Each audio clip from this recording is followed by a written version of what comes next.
أعوذ بالله من الشيطان الرجيم. بسم الله الرحمن الرحيم.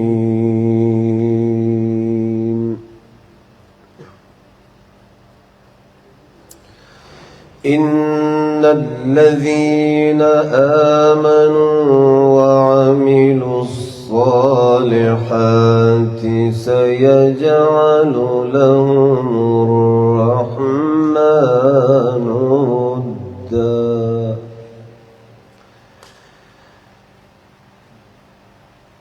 فإنما يسرناه بلسانك لتبشر به المتقين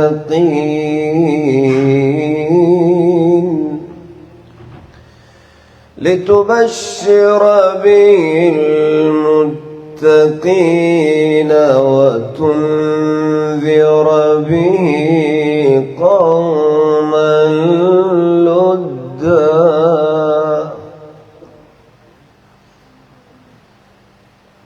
إن الذين آمنوا وعملوا الصالحات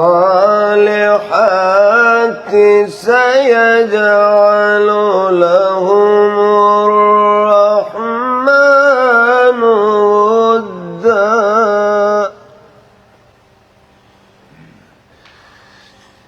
إن الذين آمنوا وعملوا الصالحات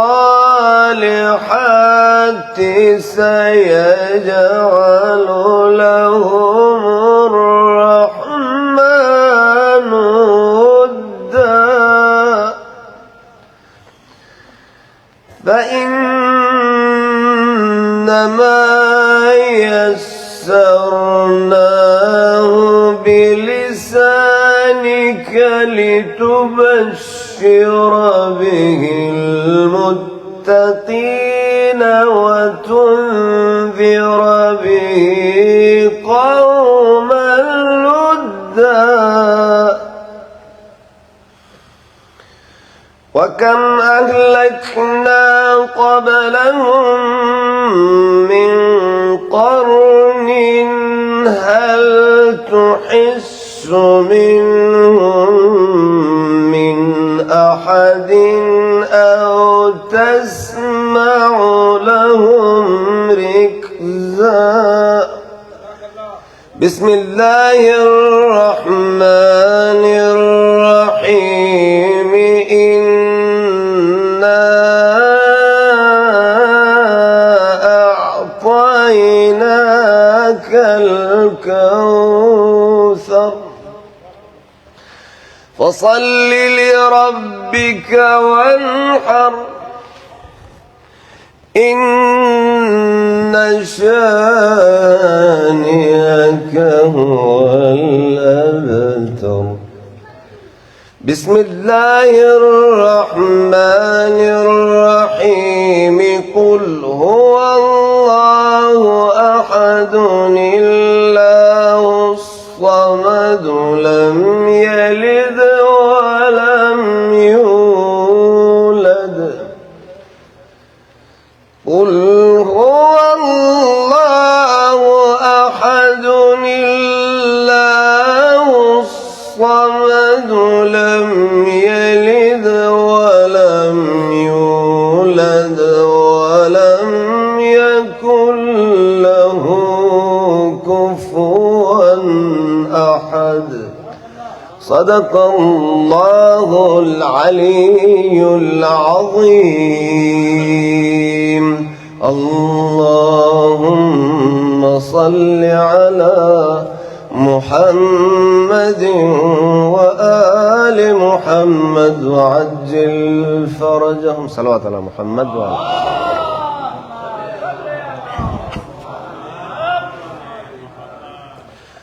لا حول ولا قوة إلا بالله العلي العظيم.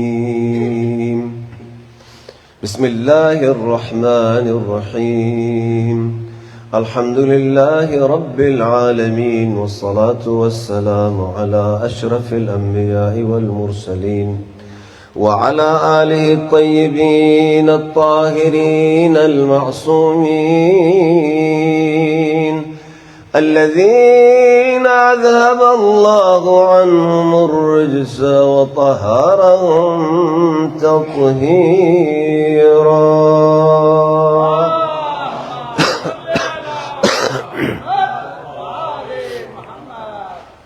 سيما الإمام المنتظر المهدي روحي وأرواح العالمين لتراب مقدمه الفداء. يا ليتنا كنا معكم في الكربلاء سيدي فنفوز فوزا عظيما. کتنے خوش نصیب لوگ ہوں گے اس دعا کو دل و جان سے پکارتے ہوں گے. یا لیتنا کاش ہم کربلا میں ہوتے فنفوز فوزا عظیما. وہی جو کربلا میں جنہوں نے بھی مولا حسین کے ساتھ دیا فوز عظیم سب سے بڑی عظیم کامیابی سے سرشار و کامیاب ہو گئے. یا لیتنا کننا معکم فی الکربلاء. اگر کوئی مومن صدق دل سے کہتا ہے تو کربلا والوں کے ثواب میں اجر میں شریک ہوتا ہے. یا لیتنا کننا معکم فی الکربلاء سیدی مولاي یا ابا عبداللہ ما خواب من تمسک بکم وَأَمِنَ مَنْ لَجَأَ إِلَيْكُمْ. جو بھی آپ لوگوں سے مربوط ہوا آپ کے دامن سے متمسک ہوا کبھی خسارے میں کبھی نقصان میں نہیں پڑے گا. اور جو تم لوگوں کو چھوڑے گا وہ کبھی بھی فائدے میں نہیں ہو سکتا. حدیث رسول اللہ کے مطابق وہ غرق ہوا فنا ہوا ہلاک ہوا. لیکن جنہوں نے اہل بیت اطہار کو ما خواب من تمسک بکم وامن من لجأ الیکم. ما خواب من تمسک بکم وامن من لجأ الیکم یا ابا عبداللہ. کتنے خوش نصیب لوگ ہیں کہ جو اس منزلت تک اور اس حد تک اور اس مرحلے تک پہنچ چکے ہیں کہ جو اہل بیت اطہار سے متمسک ہیں اور ان کے سایہ تلے آ چکے ہیں. امین من لجأ الیہ.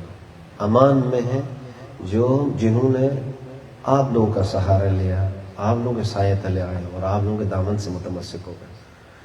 خدا نے 11 قسمیں اٹھانے کے بعد فرمایا قد افلح من زکاہا وقد خواب من دساہا. جو تزکیہ کرے جو اہل بیت کے ساتھ جو انبیاء کے ساتھ جو اولیاء کے ساتھ جو رسول اللہ کی عطا کردہ چیزوں کے ساتھ متمسک ہوگا قد افلح من زکاہا.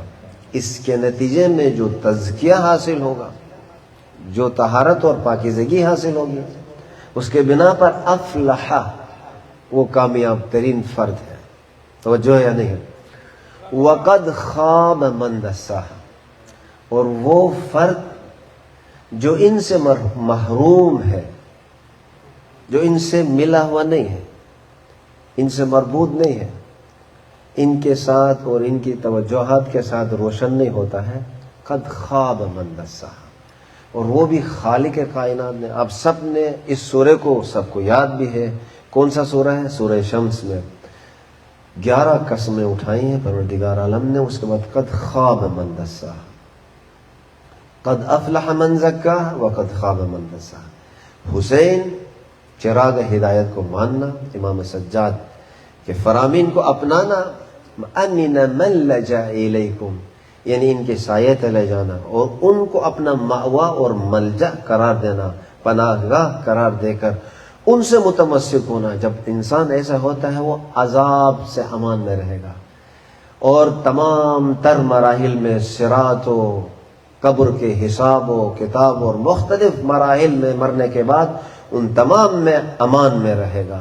کون سا فرد امان میں رہے گا؟ جس نے حسین کو، جس نے سید الساجدین کو اپنا امام مانا ہو۔ یہ امام جس نے ان ہستیوں کو مانا ہو، کیونکہ گویا وہ کشتی نجات اور چراغ ہدایت ہاتھ میں۔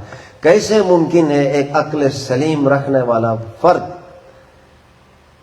جس کی عقل بھی سالم ہو اور اس کے ہاتھ میں چراغ بھی ہو، سامنے کھائیاں بھی ہوں، اور ایسے خطرناک ترین راستے ہوں جن سے گزرنے کے بعد بچنے کے چانسز نہ ہوں، تو عاقل انسان کبھی بھی چراغ ہاتھ میں لے کر ان غلط راستوں سے، ان خراب راستوں سے اپنا راستہ نہیں اپنائے گا، وہاں سے جا ہی نہیں سکے گا۔ اسے معلوم ہوگا سامنے کیا ہے، کیا خرابی ہے، کون سے وحشی درندے بیٹھے ہوئے ہیں، کتنی خطرناک قسم کی کھائیاں ہیں، یا آگے جاؤں گا تو کیا اوپر سے گلیشیر یا پتنے پہاڑ سے پتھر آئیں گے، کوئی ایسا راستہ بالکل خطرناک راستہ ہے، غلط راستہ ہے، اس کو چوز ہی نہیں کرے گا، اس کو انتخاب ہی نہیں کرے گا، اس طرف جانے کی کوشش ہی نہیں کرے گا۔ کیوں؟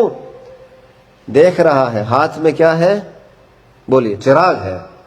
اگر چراغ نہ ہو، اندھیرا ہو، اندھا ہو، چراغ ہاتھ سے ہٹائے تو وہ آدمی کبھی بھی یہ نہیں سمجھ سکتا ہے کہ کون سی چیز میرے لیے مفید ہے اور کون سی چیز میرے لیے نقصان دہ ہے۔ بسا اوقات رات میں ایک درخت کے سائے سے ڈر جاتا ہے انسان، ایسا ہے یا نہیں ہے؟ جو بعض ڈرپوک قسم کے مومنین ہوتے ہیں، وہ رات کو خود کپڑا رکھے ہوئے ہوتے ہیں، لیکن اس کپڑے کو دیکھ کے جو ہے وہ اس ڈر کی نگاہ سے دیکھ رہے ہوتے ہیں، اور کپڑا جو ہے کسی کی شکل اختیار کرتا ہے تو فوراً انسان ڈر جاتا ہے توہمات کی بنا پر۔ لیکن اگر روشنی ہو تو وہ فرد کبھی بھی نہیں ڈرے گا۔ کچھ شرارتی دوست تھے، انہوں نے جو ہے شرط لگائی کہ اس نے کہا میں I am a very brave man, دوسرے نے کہا آئی ایم اے بریو مین، تو کہا شرط لگاتے ہیں، جاؤ اس قبرستان میں یہ کیل لے لو، اسے ٹھوک کے آؤ تو اس کا مطلب یہ ہے کہ یو آر ویری بریو مین۔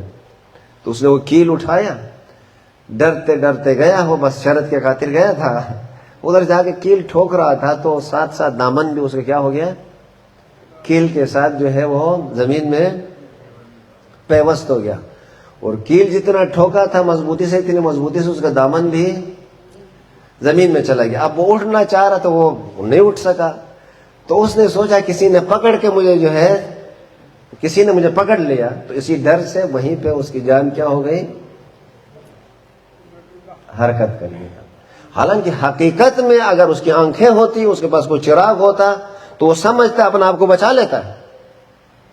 اسی لیے کہا کہ اس دنیا میں غرق نہیں ہونا ہے بحر بے کراں سے، دنیا بحر عمیق، اس گہرے سمندر میں، اس اوشن میں اگر غرق نہ ہونا تو کشتی نجات پہ، کشتی اہل بیت پہ، سفینۃ النجات پہ سوار ہونا ہے۔ اور یہ مجالس، یہ اہتمام اس سوار ہونے کے لیے گویا مقدمات ہمارے لیے فراہم کرتے ہیں۔ اب اپنی اپنی قسمت ہے کہ یہاں آ کر اپنے آپ کو دھو کر صاف کر کے اس کشتی میں سوار ہوتے ہیں یا سوار نہیں ہوتے ہیں۔ خدا نے، ائمہ نے ہمارے والدین کی تربیت کے بنا پر، خوش نصیبی کے بنا پر یہاں تک آئے ہیں، اور ہر آدمی کس حساب سے اپنے آپ کو تیار کرتا ہے اور کس حساب سے دوسرے لوگوں کو مکتب حسین اور ولایت کی طرف بلاتا ہے۔ صلوات علی محمد و آل محمد۔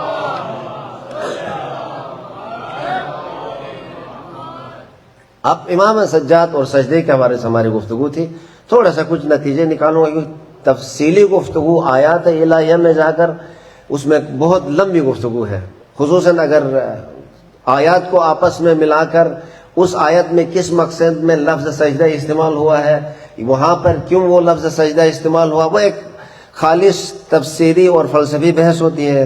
تھکے ہوئے مومنین خصوصاً جو ہے وہ بھی درسی انداز میں ہو تو بڑا مشکل ہوتا ہے، لیکن اس لیے میں کوشش کر رہا ہوں جتنا مجھ سے ہو سکے آسان سے آسان تر بنا کر اپنی حیثیت کے مطابق آپ لوگوں کی خدمت میں پیش کر رہا ہوں۔ خدا ائمہ اطہار اپنی بارگاہ میں قبول فرمائے، اور ہم سب سے اس عبادت کو اپنی بارگاہ میں، ہماری اس قلیل عبادت کو اپنی بارگاہ میں قبول فرمائے، اور ہمارے آخرت کے لیے خدا ذخیرہ قرار دے۔ برادران، سجدہ کا لفظ ہے، سجدہ، السجود، ساجد، مسجود، یسجدون، اور ساجد، ساجدین، ساجدات، قرآن کریم میں متعدد جگہوں میں یہ لفظ استعمال ہوا ہے۔ ملائکہ نے اس دن بھی میں نے اشارہ کیا تھا، ملائکہ جب اللہ کے حکم سے سب نے سجدہ کیا الا ابلیس۔ یہ بھی سوال کیا تھا کہ کیوں خدا نے آ کے ملائکہ سے یہ کہا کہ رکوع کرو، نہیں فقط سجدے کی بات کہی۔ اور جناب آدم علیہ السلام کو حکم ہوا کس چیز کا؟ جناب آدم علیہ السلام کے مقابلے میں تمام ملائکہ کو حکم ہوا سجدے کا۔ اور بلندیوں کو طے کرنے کے لیے، قرب الہی حاصل کرنے کے لیے قرآن کریم میں خدا نے فرمایا، سورہ علق کی آخری آیت جو کئی بار آپ لوگوں کی خدمت میں پڑھا، اگر یہ آیت ابھی میں پڑھوں تو ہم سب نے واجب سجدہ کرنا ہے۔ ہمارے پاس کل بھی بتایا تھا کہ قرآن کریم میں کل کتنے مقامات میں واجب سجدہ ہے۔ واجب سجدہ کتنے جگہوں میں ہے؟ 4 مقامات میں ہے۔ مستحب سجدے جو ہے اس کے علاوہ 11 مقامات میں ہے۔ 4 مقامات میں واجب سجدہ ہے۔ وہ سجدہ ہے کہ جو ان آیات کو پڑھتے ہوئے اس آیت کے ساتھ جب سنیں گے تو فوراً ہمیں سجدہ کرنا کیا ہے؟ واجب ہے۔ اسی لیے انہیں نماز میں بھی نہیں پڑھ سکتے ہیں۔ اگر ہم نصف آیت پڑھیں یا اس کا ترجمہ پڑھیں تو اس وقت سجدہ واجب نہیں ہوتا ہے، وہ ادروائز سجدہ کرنا۔ اور سجدہ کس طریقے سے؟ اس میں سب سے آسان مسئلہ یہ ہے کہ جب بھی یہ آیت پڑھیں قبلے کی بھی شرط نہیں ہے۔ بہت سے علماء کہتے ہیں کہ بس نماز کے سجدے کی طرح ہو تو بہت اچھا ہے، یعنی بہت آئیڈیل ہے۔ اگر نہ ہو تو جس طریقے سے جس کیفیت میں بھی ہو، جہاں بھی ہو، فوراً جو ہے انسان جو ہے سجدہ کرے، جدھر بھی رخ ہو، قبلہ بھی شرط نہیں ہے۔ لیکن وہ بھی کیا ہے؟ ڈائریکٹ کسی سے سن رہا ہو، کوئی ٹیپ سے کسی ڈب شدہ مثلا آواز سنے تو بھی واجب نہیں ہے۔ تو اس صورت میں جب ڈائریکٹ کسی سے سن رہا ہو تو اس وقت یہ سجدہ واجب ہے۔ جیسے سورہ علق کے آخری آیت میں ترجمہ میں پڑھتا ہوں، سجدہ کرو اور اس سجدے کے نتیجے میں قرب حاصل کرو۔ یہ امام زین العابدین علیہ السلام نے ہمیں بتایا، سید الساجدین نے بتایا، تمام سجدہ کرنے والوں کے درمیان ساجد، سجدہ، یسجدو، مسجود، ساجدین جمع ہے۔ تو یہاں پر اس مقام تک پہنچے ہیں کہ رسول خدا ائمہ اطہار نے اس لقب کے ساتھ اس ہستی کو نوازا ہے، کیا؟ سید الساجدین۔ کربلا کے اس مراحل میں، ان مشکل ترین مراحل میں، ان مشکلات کے اندر دیکھیں سجدہ انبیاء نے بھی کیا ہے۔ انبیاء کا سجدہ بھی مہم ہے، رسول اللہ کا سجدہ بھی مہم ہے، امیر المومنین کا سجدہ بھی، فاطمہ الزہرا سلام اللہ علیہ کا۔ اس بیٹے کو، اس فرزند زہرا کو، اس نواسے رسول کو، اس حجت خدا کو کیوں یہ اس لقب سے نوازا گیا؟ ہر امام کو ایک خاص لقب سے نوازا جاتا ہے۔ جیسے امام موسیٰ کاظم کو الکاظم، امام حسن المجتبی، تو خاص کیفیت کی وجہ سے، حالانکہ یہ نہیں کہ یہ صفت دوسرے ائمہ میں نہیں ہے، نہیں، دوسرے ائمہ میں بھی ہے۔ تو حتی امام زین العابدین علیہ السلام فرماتے ہیں میری عبادت کی رسائی کہاں، اونچائی کہاں، بلندی کہاں، اور میرے جد امجد امیر المومنین کی عبادت اور سجدوں کی اونچائی اور بلندی کہاں؟ برادران عزیز، یہاں پر سجدہ کرو اور قرب الہی حاصل کرو۔ اب صرف محض جھکنا نہیں ہے، صرف محض جھکنا نہیں ہے۔ خدا نے بھی یہاں نہیں کہا، فرشتوں کو یہ بھی کہہ سکتا تھا آدم کے سامنے رکوع کرو، رکوع کی بات نہیں کہی۔ اور جناب یوسف جب خواب دیکھتے وقت کہا ہے بابا میں نے یہ خواب دیکھا ہے کہ 11 ستارے اور سورج اور چاند میرے لیے سجدہ کر رہے تھے، رکوع کر رہے تھے نہیں کہا۔ اگر کوئی معنوی حالت ہو تو قرآن کریم میں بلندیوں پر قرب حاصل کرنے کے لیے لفظ سجدے کا استعمال ہوا ہے۔ سجدے کے حوالے سے اگر خاک پر انسان تذلل کے ساتھ، خضوع و خشوع کے ساتھ سجدہ کرتا ہے تو وہ بلندیاں پائے گا، آیت قرآن کے مطابق قرب الہی حاصل کرے گا، اور جتنا قریب ہوگا اتنا ہی بلند سے بلندتر ہوتا چلا جائے گا۔ صلوات علی محمد و آل محمد۔ حکم ہے سجدہ کرنے کا، ایک تو واجب سجدے ہیں، آپ حتی ان آیات کو پڑھتے وقت جب ان آیات کو پڑھیں گے تو سجدہ کرنا واجب ہے۔ وہاں پہ خدا نے نہیں کہا رکوع کرو، قیام کرو، قنوت پڑھو، نہیں، سجدہ کرو۔ تو اس سجدے کے اندر کیا اثرات ہیں، ہم نے اپنی زندگی میں اسے پانا ہے۔ میں یہاں صبح دوستوں کے ساتھ، برادران کے ساتھ تقریباً کچھ مہینے جو بعض برادران صبح ادھر آتے تھے یا راشد عسکری صاحب کے گھر میں بسم اللہ اور اعوذ باللہ کے حوالے سے کچھ گفتگو چل رہی تھی۔ ہم اپنی زندگی میں ابتدا سے دیکھیں کن آیات پہ عمل پیرا ہے، کن آیات کے ساتھ ہماری دوستی ہے، اس کو غور سے دیکھنا ہے۔ یہ بہت مفید یعنی نقطہ ہے کہ میں دیکھوں اپنی زندگی میں میری دوستی کن کن آیات کے ساتھ ہے۔ جب بھی ہم قرآن پڑھتے ہیں، سورہ حم سے بائے بسم اللہ سے لے کر والناس کے سین تک ہم دیکھیں، جب قرآن کی تلاوت کریں، کوئی خطیب سنائے کسی وقت، میں یہ نہ سوچوں کہ یہ کیا ہے دوسرے نکات، نہیں، میں اس آیت پہ کس حد تک پائبند ہوں، کس حد تک عمل پیرا ہوں، کس حد تک اس آیت کے ساتھ میری دوستی ہے۔ توجہ ہے یا نہیں ہے؟ یہ بہت بڑا نقطہ ہے، یہ عظیم نقطہ ہے۔ اگر یہ ایک نقطہ ہمیں سمجھ میں آ جائے ہمارا بیڑا پار ہے۔ میں سوچوں امام حسین کے ساتھ میری کتنی دوستی ہے، کتنی محبت ہے، اور اس کو مجلس میں ان چیزوں کو جگایا جاتا ہے۔ مجلس تدبر اور تفکر اور درس ہے، درسگاہ ہے، یہ انٹرٹینمنٹ کی جگہ نہیں ہے۔ یہاں پر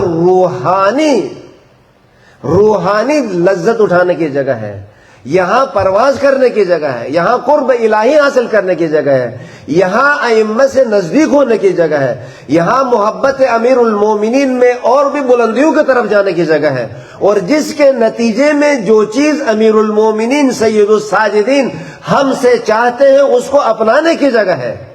اور دیکھیں کیا گلدستہ ہمارے مجالس میں ہے، قرآن ہوتا ہے، خدا کا ذکر ہوتا ہے، ذکر کے بعد مومنین کے بارے میں دعا کی جاتی ہے، پھر ابتدائی جو بہت سارے خطبہ اپنے حساب سے مقدمہ بناتے ہیں، مقدمہ کے بعد فضائل سنائے جاتے ہیں، اور فضائل کے بعد مصائب پہ آتے ہیں، مصائب میں آنے کے بعد اور جو چیزیں حاصل کرنے ہیں فضائل کے بعد اور جو نصیحتیں سنائی گئی ہیں ان کے حصول کے لیے گریہ کے وقت انسان معراج تک پہنچ سکتا ہے۔ وہاں پہ وہاں جب رونے کا مقام آئے تو فقط امام کی مظلومیت پر رونا صحیح ہے، کیونکہ ہماری محبت ہو تو امام کے مظلومیت کے لیے چند لفظ بھی کافی ہے، لیکن سب سے اوپر ہم نے اپنے اوپر رونا ہے کہ آیا میں کتنا قریب ہوں امام کا، میرے سجدوں میں جان ہے یا نہیں ہے، بے جان سجدے ہیں یا جاندار سجدے ہیں، سجدے میں جاتا ہوں تو اس سجدے نے ابھی تک مجھے گناہوں سے بچایا ہے یا نہیں بچایا ہے، اس سجدے سے میرا کتنا قرب ہے آیات الہیہ کے ساتھ،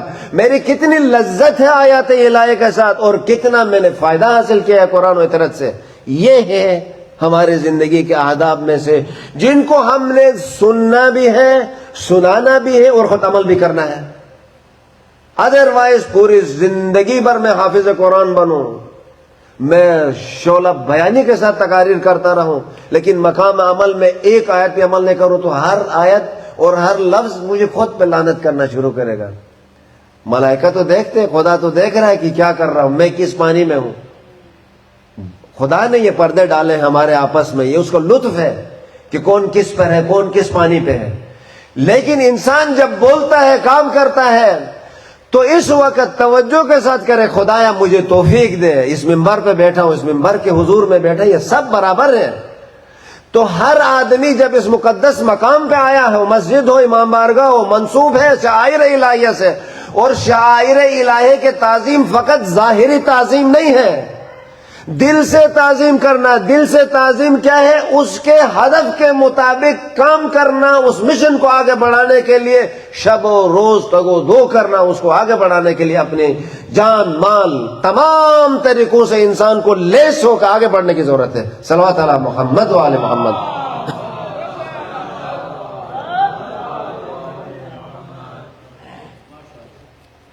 وَمَن يُعَظِّمْ شَعَائِرَ اللَّهِ فَإِنَّهَا مِن تَقْوَى الْقُلُوبِ۔ تقوی قلوب اسی لیے ہے کہ جب شعائر الہیہ کو برپا کرنے کے لیے، حرمات اللہ کو برپا کرنے کے لیے ہم حاضر ہوتے ہیں، یہ قرآنی آیات کا ترجمہ نہیں ہے، یہ ایک محبت ہے نا، ایک آیت پہ ہم عمل کر رہے ہیں یا نہیں کر رہے ہیں؟ اس آیت پہ تو ہم عمل کر رہے ہیں. وَمَن يُعَظِّمْ شَعَائِرَ اللَّهِ، جتنے یہاں مومنین ہیں حاضر ہیں خوش قسمت ہے. فقط جو ہے یعنی قربانی کے وقت بکرا ذبح کرنا تو شاعر الہی میں سے نہیں ہے. حسین اور حسین سے مربوط تمام چیزیں جو حسین کے مشن کو نقصان نہ پہنچائیں وہ سارے شاعر اللہ ہے. توجہ ہے یا نہیں برادران؟ جب ایک بیڑ کے گردن پہ کچھ لکڑی کچھ رسی کو ڈالنا اور ایک اونٹ کو شاعر اللہ بنایا اور ایک صفا و مروہ کو شاعر اللہ بنایا، ارے فرزند زہرا کائنات کی شہزادی کے فرزند کا کربلا کے اس بن میں اس انداز میں قربانیوں کا پیش کرنا اسلام کو بچانے کے لیے، مدینے سے مکہ، مکہ سے کربلا، کربلا سے کوفہ و شام، پھر مدینہ آنا، یہ شاعر اللہ میں سے ہے. اگر ان کے خاطر انسان اس عمل کو برپا کرتا ہے تو یہ قرآنی آیت پر ہم عمل پیرا ہو رہے ہیں. یہ عمل پیرا ہے. جتنے لوگ آتے ہیں، کوئی جوتیاں ٹھیک کر رہا ہے، کوئی جوس بنا کے دے رہا ہے، کوئی چائے دے رہا ہے، اپنا ٹائم، اپنا جو کچھ ہے سال بھر میں جمع ہوا کی چیزیں امام حسین کے راستے میں لے کر خرچ کرتا ہے. یہ شاعر اللہ کو برپا کرنے میں یہ قرآن کے ساتھ دوستی ہے، یہ آیات الہیہ کے ساتھ دوستی ہے.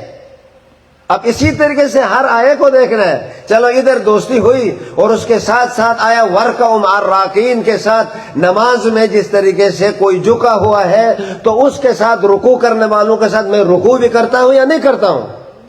تو یہ سوچے آیا وَرْكَعُوا مَعَ الرَّاكِعِينَ کے ساتھ میری دوستی ہے یا نہیں ہے.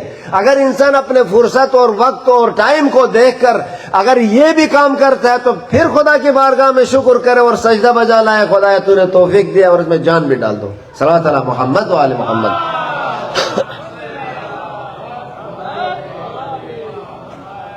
میں نے کل امام سجاد علیہ السلام کے حوالے سے کچھ واقعات سنائے تھے کہ جو نہایت درس آموز، سبق آموز، جو ہماری زندگی میں بہت بڑی تبدیلی لا سکتے ہیں. ان میں سے واقعات میں سے پہلا واقعہ کیا سنایا تھا میں نے؟ امام کا اس غلام کا واقعہ. وہ واقعہ یہ تھا کہ میں فقط اشارہ کر کے گزروں گا کہ دعا کر رہے تھے. ایک وحی کا آدمی، بڑا معزز آدمی تھا، جاننے والا آدمی تھا، غور کرنے والا آدمی تھا، سمجھنے والا آدمی تھا، عالم اور غیر عالم، سرسری اور غیر سرسری آدمیوں میں زمین و آسمان کا فرق یہ ہے، میں بتاتا ہوں. جو ہلکے آدمی ہوتے جو دنیا میں منہمک ہوتے ہیں، ظاہر یعلمون ظاہرا من الحیات الدنیا، فقط ظاہریات پر فوکس ہوتے ہیں تو گہرائی پہ جا ہی نہیں پاتے ہیں. حضرت موسیٰ کے ساتھ ایک قوم پوری سفر کر رہی تھی یا نہیں کر رہی تھی؟ صاحب میرے ساتھ تھوڑا تھوڑا بولیں ماشاءاللہ. جس انداز میں آپ سن رہے ہو خدا آپ لوگوں کے سماعتوں میں بھی برکت دے، علم میں بھی برکت دے، حلم میں برکت دے. اور یا علی یا علی، سب جا رہے تھے لیکن سامری نے دیکھا جہاں پر رسول الہی، جو بھی پروردگار عالم سے جو رسول آیا تھا، جو ملک آیا تھا، کیونکہ وہ دریا جب دو حصوں میں تقسیم ہوا تو حضرت موسیٰ کے ساتھ آنے والے گھوڑے بھی یا دوسرے لوگ اس دریا کے شکاف یافتہ دریا کے درمیان سے گزر نہیں رہے تھے. تو وہ رسول آیا پہلے. جانوروں میں یہ خصوصیت ہوتی ہے، ایک بیڑ کو دریا میں پھینکو تو بقیہ سارے جو ہے چاہے بہا کے لے جائیں، پیچھے وہ چھلانگے مارنا شروع کرتے. ابتدا میں دھکے دینے کی ضرورت ہوتی ہے. تو گویا اندر لے جانے کے لیے رسول خدا آیا تھا، ایک رسول آیا تھا، ایک ملک آیا تھا. تو جب وہ گزر رہا تھا تو سب لوگ تھے، لیکن سامری نے دیکھا کہ جہاں جہاں یہ پیر رکھ رہا ہے اس مٹی میں حرکت آتی ہے. دیکھو کتنی دقت ہے ایسی حالت میں. یعنی تب تو اس نے آ کے جو ہے گوشالہ بنایا تھا نا، تب تو جب معاملہ تھا تو تب اس نے آ کے جو ہے کیا بنایا، بچڑا بنایا اور لوگوں کو کافر بنا دیا. اور یہ یاد رکھے، کوئی بھی آدمی کوئی فرقہ بناتا ہے، کوئی مذہب بناتا ہے، لوگوں کو منحرف کرتا ہے، وہ عام خاص آدمی نہیں کرتا ہے. جینیس ٹائپ کے لوگ ہوتے ہیں جو اپنے آپ کو مہار نہیں کر سکتے ہیں، تو وہ خود کو بھی لے کر دریا میں کھائی میں پھینک دیتے ہیں، مار دیتے ہیں، اور دوسروں کو بھی مار ڈالتے ہیں. اور یہاں یہ جینیس ٹائپ کا آدمی تھا سامری، جناب موسیٰ کے اندر اس کے تعلیمات کے اندر تھا، لیکن وہ سننے کے لائق نہیں تھا، وہ سن نہیں رہا تھا، وہ اپنی مرضی کے مطابق. اب یہاں اس نے فَقَبَضْتُ قَبْضَةً مِّنْ أَثَرِ الرَّسُولِ قرآن کی آیت ہے، اس میں سے ایک مٹھی مٹی کو اٹھا لیا، اور اسی مٹی کے بنا پر بعد میں اس نے بچڑا بنایا، اس بچڑے سے آوازیں آئی اس مٹی اور بنانے کی کیفیت انجینئرنگ اور خواتین کو شامل کرنے کے بعد اور منحرف افراد کو شامل کرنے کے بعد اس نے ان کو آوازیں کچھ نکلوانے کے بعد کافر بنایا، مشرک بنایا۔ اور یہاں بھی اسی طریقے سے اگر کوئی آدمی معمولی اور عام سا آدمی ہو تو دوسروں کو گمراہ کرنے میں ناکام ہوتا ہے، لیکن اگر وہ بڑا دقیق آدمی ہو تو بعض اوقات خود کو گمراہ کرتا ہے، بعض اوقات اس دقت سے فائدہ اٹھاتے ہوئے خود بھی نجات پاتا ہے اور دوسروں کو بھی نجات کی طرف لے جاتا ہے۔ اب اس آدمی نے غور سے دیکھا بارش نہیں برس رہی ہے، قحط سالی ہے، اس حالت میں امام سجاد علیہ السلام کا یہ غلام یہ اب دعا کر رہا ہے، کس انداز میں گڑ گڑا کے دعا کیا، اس انداز میں دعا کیا، یہ جو دیکھنے والا آدمی سمجھ گیا اس آدمی کی دعا اور اس کی کیفیت کے بعد، اس کے ہاتھ اٹھانے کے بعد بادل منڈلانے لگے اور بارش برسنے لگی، تو اس کے دل میں محبت آئی اور آ کے خریدنے کی کوشش کی۔ امام سجاد نے کہا کہ ہم بیچتے نہیں ہیں لیکن ہم آپ کے لیے ہدیہ کر سکتے ہیں، دے سکتے ہیں۔ تو وہ آدمی آ کے اس کل کو میں نے سنایا تھا، صرف اب میں سرسری گزر رہا ہوں، اس آدمی نے کہا کہ مجھے وہ غلام نہیں چاہیے، وہ غلام چاہیے۔ آخر میں ڈھونڈ کے لایا تو یہ غلام، ہاں یہ مجھے چاہیے۔ اس نے کہا کہ مجھے سے تمہیں کیا ہے کہ مجھے میرے مولا سے جدا کرتے ہو؟ کیا محبت تھی، کیا عشق تھا، کیا ارتباط تھا، کیا امام سجاد کا ساتھ اس کا کیا اس حد تک پہنچا تھا، کتنا قرب معصوم حاصل کیا تھا، کتنا خوش نصیب انسان تھا۔ پوری کائنات کہاں، سید الساجدین کی محبت اور دوستی کہاں، خوش قسمت افراد۔ اور ابھی بھی ہم کر سکتے ہیں اپنے زمانے کے امام کے ساتھ، ہمارے لیے بھی زمین ہموار ہے، ہمارے اندر بھی اختیار ہے، ہم سے وہی کام کر سکتے ہیں۔ اب یہاں پر جب کہا مجھے کیوں جدا کرتے ہو، تو کیا اس غلام کی محبت اس کے دل میں بیٹھی تھی۔ اس نے کہا میں جدا نہیں کروں گا، میرے پاس غلام بہت زیادہ ہے، لیکن میں نے آپ سے ایک چیز دیکھی ہے جس چیز کو دیکھنے کے بعد میرے دل کے اندر یہ حسرت پڑی ہے کہ میں آپ کی غلامی کرنے کے لیے آپ کو اپنے ساتھ لے جا رہا ہوں۔ توجہ ہے یا نہیں؟ آپ کی غلامی کے لیے میں اپنے پاس لے جا رہا ہوں، میرے پاس غلام اور بھی۔ اب یہاں بھی ہمیں درس ملتا ہے، میں نے کل ایک درس کی طرف اشارہ کیا تھا، پتہ نہیں آپ لوگ کے جو برادران تھے ان کو، کیوں اس آدمی نے اسی کیفیت میں اسی حالت میں آسمان کی طرف توجہ کرتا ہے۔ خدایا ایک راز تھا میرے امام اور آپ کے درمیان، آج وہ راز فاش ہو گیا، تو اس سے پہلے کہ میں دنیا کے چیزوں میں آلودہ ہو جاؤں، اس سے پہلے لوگ میرے ارد گرد جمع ہو کے باہ باہ کریں اور میں خوشی سے مچلنے لگوں اور یہ جو معنوی کیفیت میرے اندر ہے میں اسے سنبھال نہ پاؤں، خدایا تو اٹھا لے مجھے۔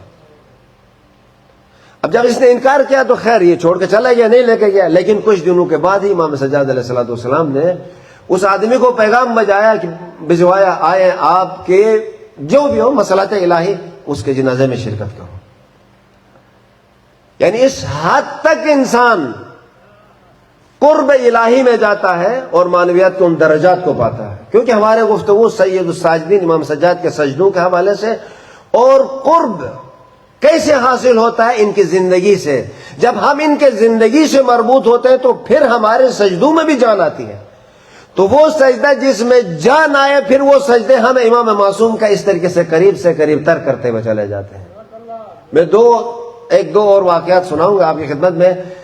ایک وہ واقعہ کہ جو امام سجاد علیہ السلام کسی جگہ سے گزر رہے ہیں اپنے اصحاب کے ساتھ، کئی واقعات، ان میں سے ایک یہ کہ ایک آدمی آ جاتا فیسب الامام، امام کو سب کرتا ہے، یعنی سب لعنت کو، گالی گلوچ کو کہتے ہیں نعوذ باللہ، آ کے امام کے ساتھیوں کے سامنے۔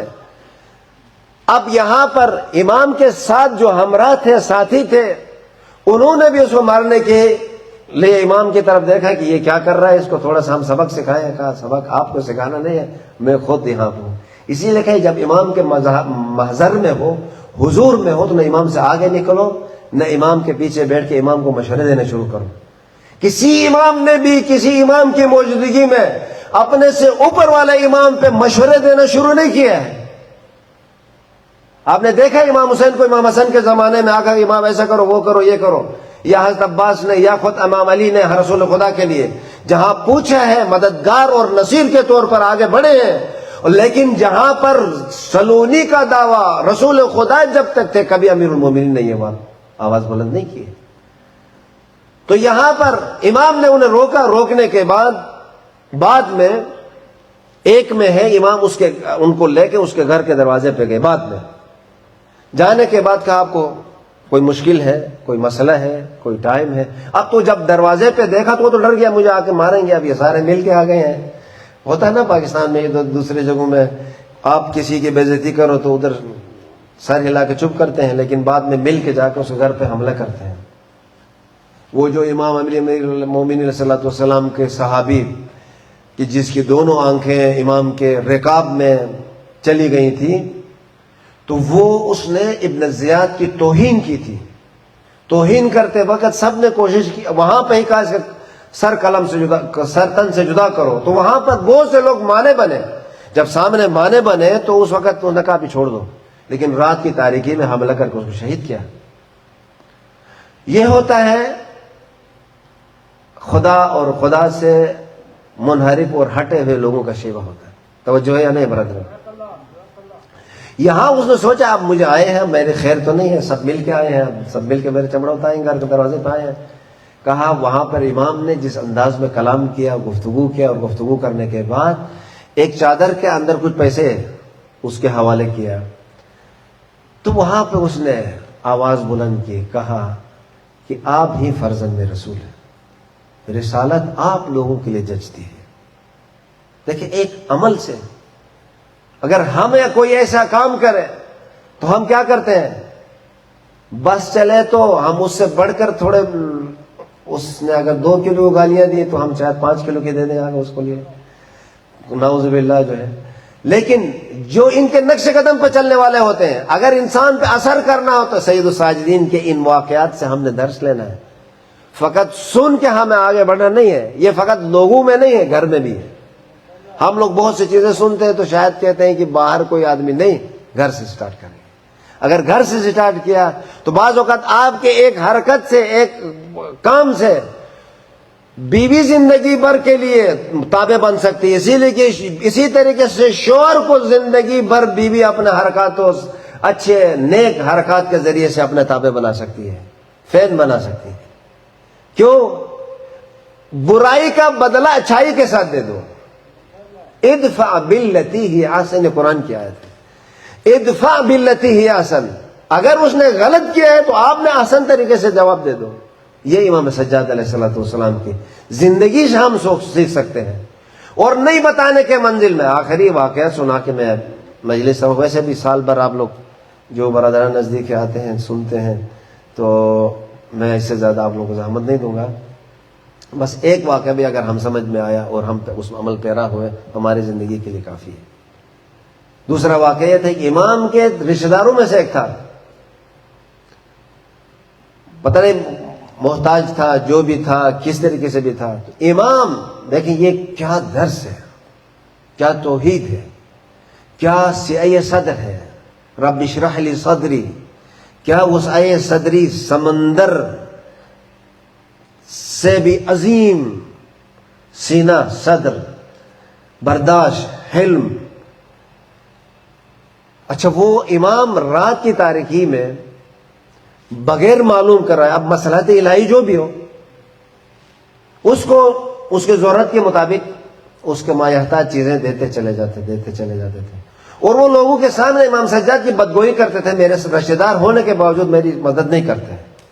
اب ہم جیسے اور آپ جیسے، آپ نہیں، میں مجھ جیسے کوئی آدمی ہو تو فوراً میں بڑھ کے کہوں گا بھائی وہ جو رات کو میں نے پیسے دیے تھے وہ کس نے دیے تھے؟ میں نے تو ہی دیے تھے تمہیں، میں نے دیے تھے، نمک ناشناس، یا یہ کہ سب کے سامنے نکال کے دوں گے یہ لو یہ پیسے لے لو، تو اس میں جو ہے کیا ہوتا ہے، غیر بھی شامل ہونا شروع ہوتا ہے۔ بعض اوقات کسی کو تشویق کرانے کے لیے آپ دکھا کے دیتے ہو، سر وعلانیہ، نو اینی پرابلم، آپ دے سکتے ہیں، کیونکہ نیت کیا ہے؟ نیت کیا ہے؟ دکھانا نہیں ہے کسی کو، نیت یہ ہے کہ خدا کے لیے ہے، لوگوں کو بھی اس کی طرف راغب کرنے، لوگوں کو اس کی طرف جلب کرنے کے لیے آپ کر رہے ہیں۔ لیکن اگر کوئی تھوڑا بہت دیکھ لے تو مکس ہو گیا تو اس وقت اس اجر سے انسان ساکت ہو جاتا ہے۔ اب امام سجاد علیہ السلام نہ یہ ایک آدمی، 20 لوگ، امام امیر المومنین علیہ السلام بھی، امام حسن علیہ السلام، تمام ائمہ۔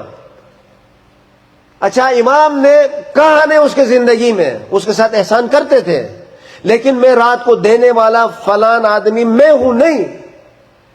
اب امام کی شہادت کے بعد اسے معلوم ہو گیا وہ جو لا کے دیتا تھا وہ امام زین العابدین تھا۔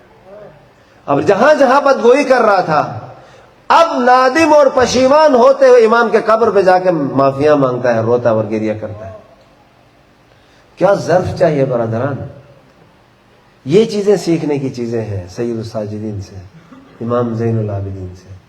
یہی چیزیں، کیونکہ خدا سے جب مربوط ہے کوئی کام اگر خدا کے لیے کیا ہے، اس نے دیکھا ہے، ہی سا اور ڈیڈز، میرے کام کو اور میرے نیت کو بھی خدا جانتا ہے، وہ اجر دے گا۔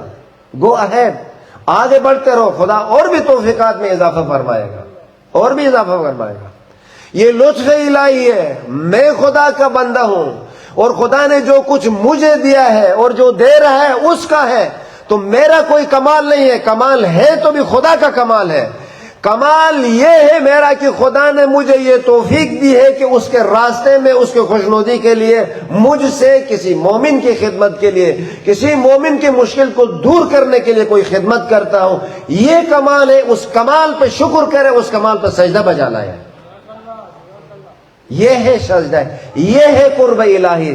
سجدہ سے اس طریقے سے جان لے سکتے ہیں ہم اپنی، یعنی سجدے میں جان ڈال سکتے ہیں، وہ سجدہ جس کے اندر جان ہو، قوت ہو، طاقت ہو، نورانیت ہو، محض اٹھک بیٹھک نہ ہو، محض جو ہے کہتے ہیں کہ جس طریقے سے پرندے جو ہے یا غراب جو ہے، کوا جو ہے دانے چنتا ہے، نماز کو اس کیفیت تک نہ بناؤ، بلکہ نماز کو اس کیفیت میں لاؤ۔ جب رکوع میں آتا ہوں تو کہتا خدایا تو نے قرآن میں حکم دیا ہے رکوع کرو، میں رکوع میں آیا ہوں۔ خدایا تو نے جماعت کا ثواب زیادہ رکھا ہے، جہاں ممکن ہو، مستحب ہے، ثواب ہے، توفیق ملتی ہے تو خوش قسمت لوگ ہیں، مرنا تو ویسے بھی ہے۔ فرادہ پڑھنے سے جماعت میں ایک نماز 40 سال کے نماز کے برابر ثواب ہے، تو کچھ نہ کچھ ہفتے میں 1-2 تو پڑھ لوں اگر ٹائم ملا کے۔ اگر ٹائم نکال سکتا ہوں، نہیں نکالا تو خدا کو کوئی نقصان نہیں ہے، مسجد والوں کو نقصان نہیں ہے، نقصان نہ پڑھنے والا کے لیے ہے، نقصان نہ پڑھنے والے کے لیے۔ اور یہاں پہ ایک درد دل بھی یہ ہے، درد دل بھی یہ ہے، میں نے اس دن ایک مجلس میں بھی کہا تھا، ہم ولایت کے رینک مکمل نہیں کر سکتے ہیں، کون مقصر ہے کون قاصر ہے۔ جس نے بھی علی ولی اللہ پڑھنے والے گود میں نظر کھولی ہے، آنکھیں کھولی ہیں، وہ علی کا ماننے والا ہے، وہ باعث احترام ہے، وہ صاحب احترام ہے، وہ صاحب عزت ہے۔ اب اس کا درجہ کون معین کرے گا؟ خدا اور خدا کے چنے ہوئے ہستیاں اور علی اور آل علی، امام معصوم درجہ معین کر سکتا ہے، کوئی دوسرا نہیں کر سکتا ہے۔ خدا کے لیے یہ ہٹاؤ، یہ ختم کرو ممبروں سے، یہ مقصر ہے، یہ ظلم ہے، یہ خیانت ہے۔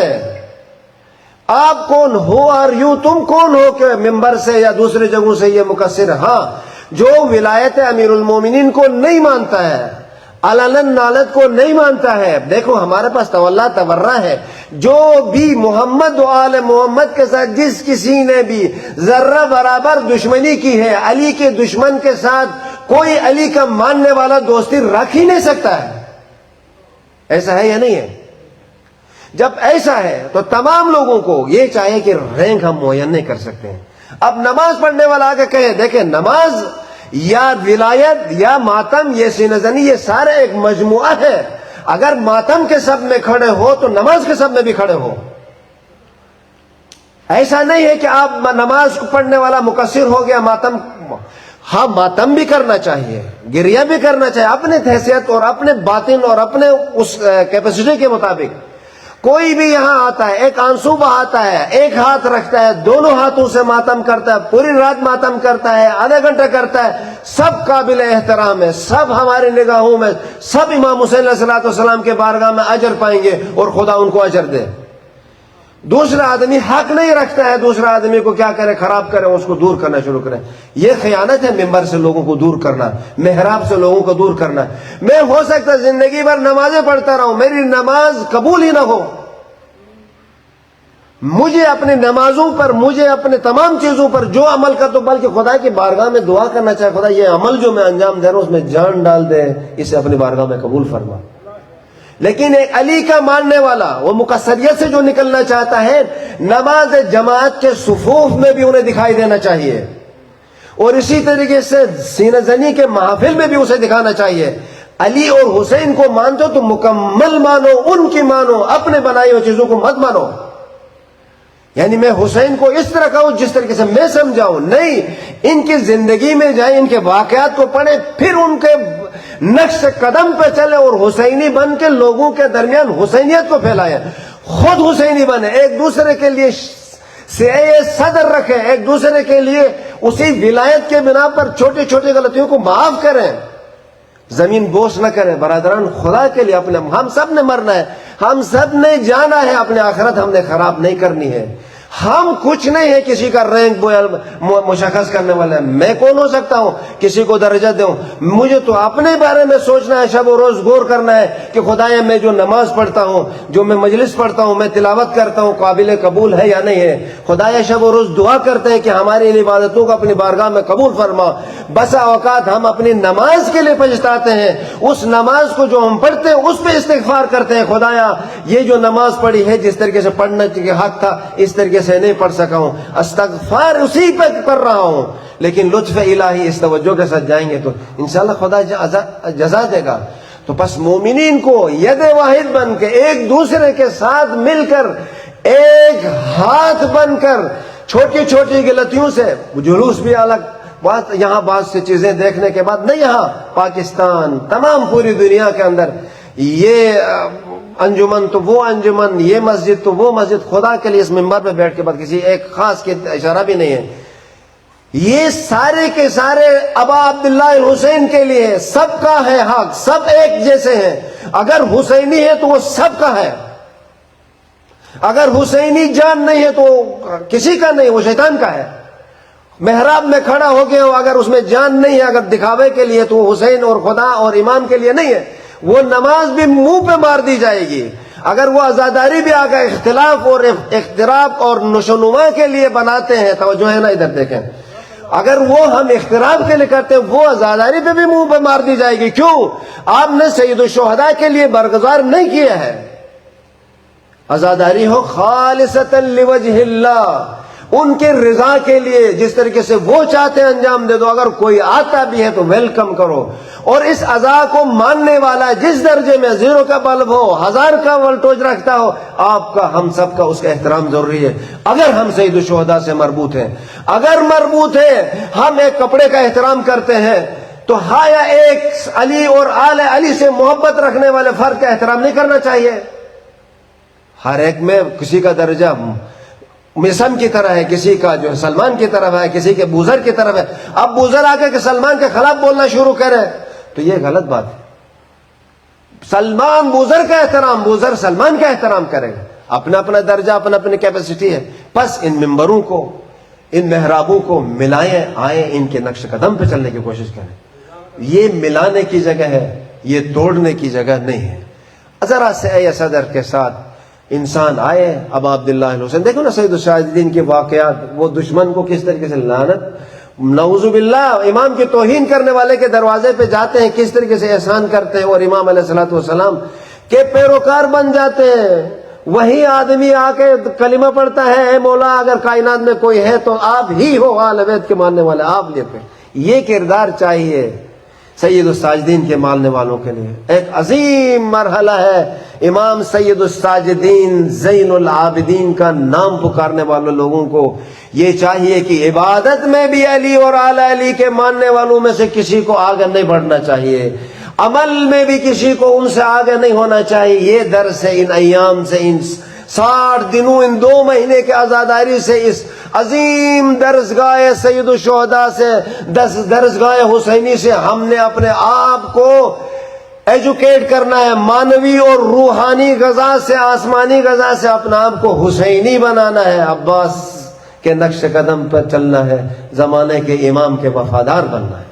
لبیک یا حسین، لبیک یا حسین، لبیک یا حسین، لبیک یا حسین، ارے حیدری،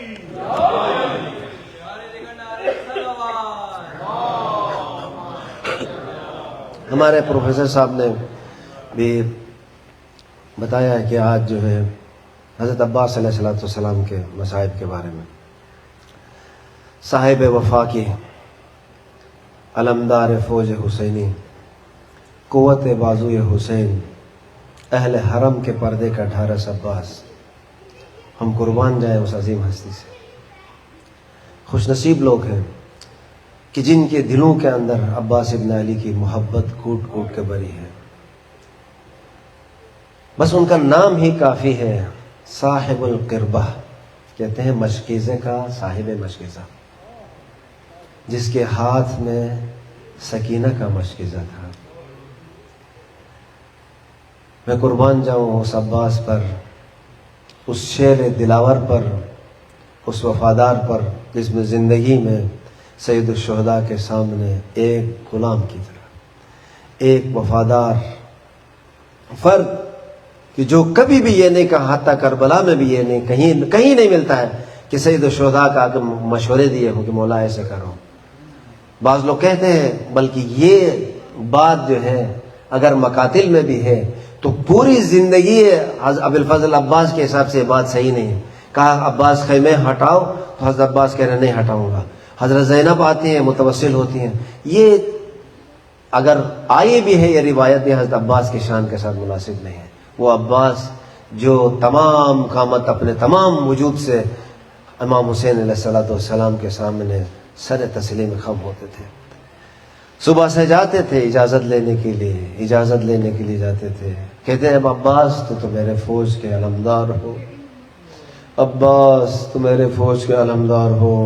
عزاداران سید الشہداء زندگی بھر یہ جملے سنے ہیں، لیکن اشارہ کہ جس معنویت کے یہ مصائب شکار، جو معنویت ان مصائب کے اندر پائی جاتی ہے، وہ مومنین کے دلوں میں وہ حرارت، وہ محبت ہے جو اس کے ذریعے سے ان دلوں میں غم اور وہ نفس المحموم لظلمنا عبادت تسبیح، ہمارے ظلم پر صرف آہ کا نکالنا، سانس کا لینا، یہ بھی تسبیح ہے۔ تسبیح پڑھنے والے مومنین یہاں حاضر ہیں۔ ایک مرتبہ سید الشہداء کے سامنے ابو الفضل العباس بی بی سکینہ کو لے کے آتے ہیں، بھیا حسین اب مجھے اجازت دیجیے، میں کربلا کے اس بن کی طرف جاؤں گا، لقد ضاق صدری، میرا دم گھٹ رہا ہے، مجھ سے ان بچوں کو اس طریقے سے بھلکتے ہوئے دیکھنا مشکل لگ رہا، بھیا حسین مجھے اجازت دیجیے، لقد ضاق صدری۔ یہاں بعض علماء کہتے ہیں میرا دم گھٹ رہا ہے، میرا سینہ تنگ ہو رہا ہے، یہ کہنا بچوں کی پیاس اپنے جگہ میں، لیکن سید الشہداء کا جو احترام تھا اس احترام کو مد نظر رکھتے ہوئے یہاں پہ کہتا ہے مولا عباس تمام اصحاب شہید ہوئے، علی اکبر شہید ہوئے، جب تمام شہید ہوئے اب میں حسین کی اس مظلومیت کو دیکھ نہیں سکتا، اس حالت میں اس پیارے بھائی کو اس پیاس کے عالم میں، اس کیفیت میں مجھے دیکھنا، میرے لیے دیکھنا مشکل ہے، بھیا میرا سینہ گھٹ رہا ہے، میرا دم گھٹ رہا ہے، مجھے اجازت دیجیے، میں جاتا ہوں میدان کی طرف، لا الہ الا اللہ جب نکلے ہیں علی کے شعر اس انداز میں، کتنے لوگ 4000 کے قریب لوگ فرات کے شریعے کے ارد گرد نیزال ہاتھوں میں لیے ہوئے بیٹھے تھے، نہ جانے صاحب ذوالفقار کے بیٹے کے اندر کتنا روب تھا۔ ابھی نزدیک جاتے ہوئے کسی میں جرأت نہیں ہوئی جناب عباس کے مقابلے میں آ کے لڑائی کرے، لیکن جو بھی سامنے آیا یا ڈر کے بھاگ گیا یا جناب ابوالفضل عباس نے اسے واصل جہنم کرنے کے بعد شرا خرات میں شریعے کے اندر اترتے ہیں، اترنے کے بعد مشکلہ کو پانی سے بھر دیتے ہیں، بھرنے کے بعد میرے مولا نے اپنے چلو میں پانی اٹھایا، اے قیامت تک اے عباس آپ کے اس وفا پہ سلام ہو، اے پیارے عباس۔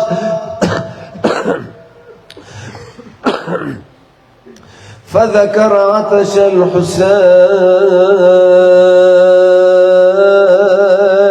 اپنے پیاسے بھیا کی پیاس کو یاد کیا، فرم الماء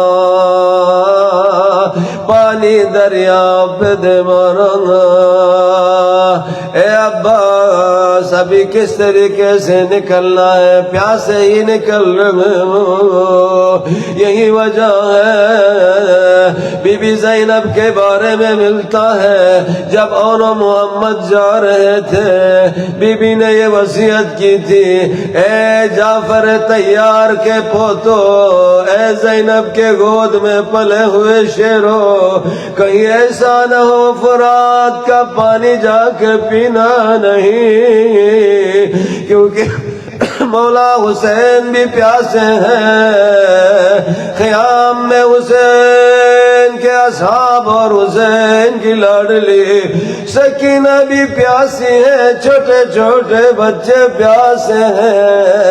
جب جناب بی بی ام المصائب کے سامنے بیٹے آئے ہیں جس کے محمد کے غالباً جان تھی، کہا مڑ کے کہا اماں جان ہم سے راضی ہوئی، ہم فرات کے قریب گئے تھے پھر بھی پانی نہیں پیا،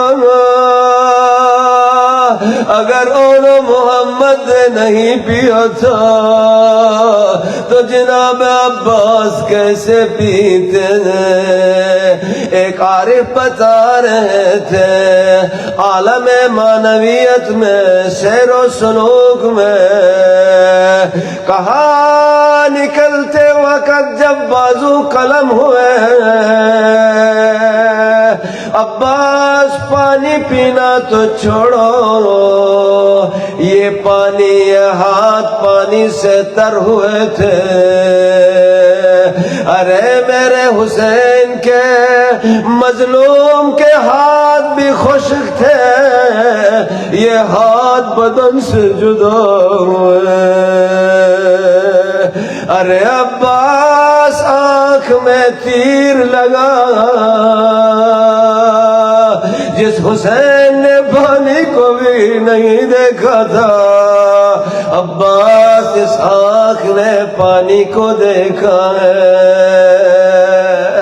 بتایا جاتا ہے جب علم ڈگمگایا زین سے زمین پہ آیا، ارے کربلا میں 2 شہید ایسے ہیں ارے جن کے بدن پہ بازو نہیں تھے، زین سے زمین پہ آئے ہیں، ایک جناب وہب تھے اور ایک ابوالفضل عباس ہیں، جب گرے ہیں مظلوم کربلا نے آواز بلند کی، الان انکسر ظہری وقلت حیلتی، او میری کمر ٹوٹ گئی عباس کے گرنے کے ساتھ خواب میں ایک عالم دیکھتا ہے رسول خدا ہر شہید کے پاس جام کوثر لے کے آتے ہیں، سب نے پانی پی لیا، لیکن جب ابی الفضل عباس شہید ہوئے ہیں تو کہا جب تک میرا بھیا حسین پانی نہیں پیئیں گے یا جدہ یا رسول اللہ میں پانی نہیں پیوں گا۔ السلام علی المظلوم، السلام علی الغریب،